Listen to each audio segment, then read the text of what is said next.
Hi friends, அஸ்ஸலாமு அலைக்கும். Welcome to my channel. இன்றைக்கி கம்பு குருணையை வச்சு இட்லி தோசை பேட்ரு தான் ரெடி பண்ண போகிறோம். நான் லாஸ்ட்டாகவே பார்த்திங்கன்னா சாம அரிசியும் சிகப்பு அவளையும் வச்சு இட்லி தோசை பேட்ரு ரெடி பண்ணியிருந்தேன். நம்ம சேனலில் ஏற்கனவே அந்த வீடியோ இருக்குது, போய் ஒரு தடவை பார்த்துக்கோங்க.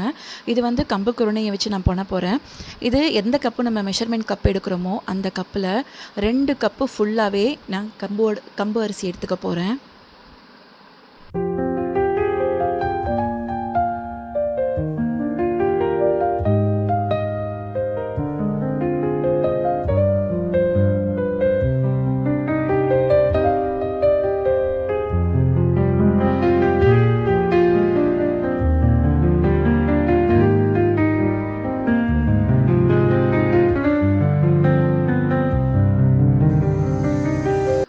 அதுக்கப்புறம் கடையில் வாங்குகிற இட்லி அரிசி 3/4 கப் அளவுக்கு எடுத்துக்க போகிறேன். இது கூடவே இந்த கப்பை ஃபில் பண்ணுறதுக்கு ஒரு 1/4 கப் அளவுக்கு ரேஷனில் வாங்குகிற அரிசி, இன்னொரு எக்ஸ்ட்ரா 1 கப்பு ரேஷனில் வாங்குகிற அரிசியும் போட்டுக்க போகிறேன். ஸோ மொத்தமாக இது 4 கப் ஆயிருக்கு. அதுக்கு அடுத்து இந்த 4 கப்புக்கு 1 கப்பு ஃபுல்லாக உளுந்து போடணும். நல்லா 1 கப்பு ஃபுல்லாகவே உளுந்து போட்டுட்டு அது கூடவே 1/2 டீஸ்பூன் அளவுக்கு வெந்தயம் போட போகிறேன்.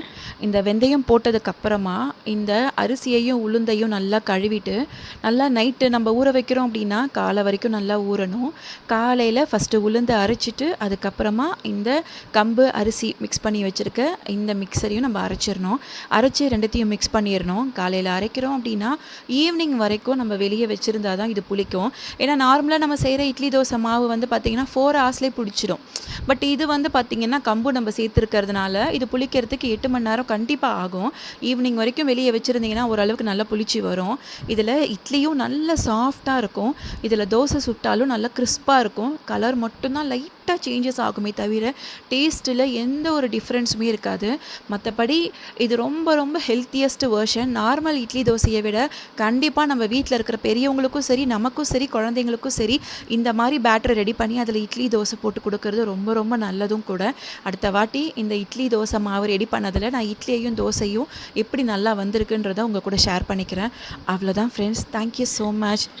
என்னோடய வீடியோ உங்களுக்கு ரொம்ப பிடிச்சிருக்குன்னு நினைக்கிறேன். அப்படி பிடிச்சிருந்தா லைக் பண்ணுங்கள், ஷேர் பண்ணுங்கள் அண்ட் சப்ஸ்கிரைப் பண்ணுங்கள். ப்ளீஸ் சப்போர்ட் பண்ணுங்கள்.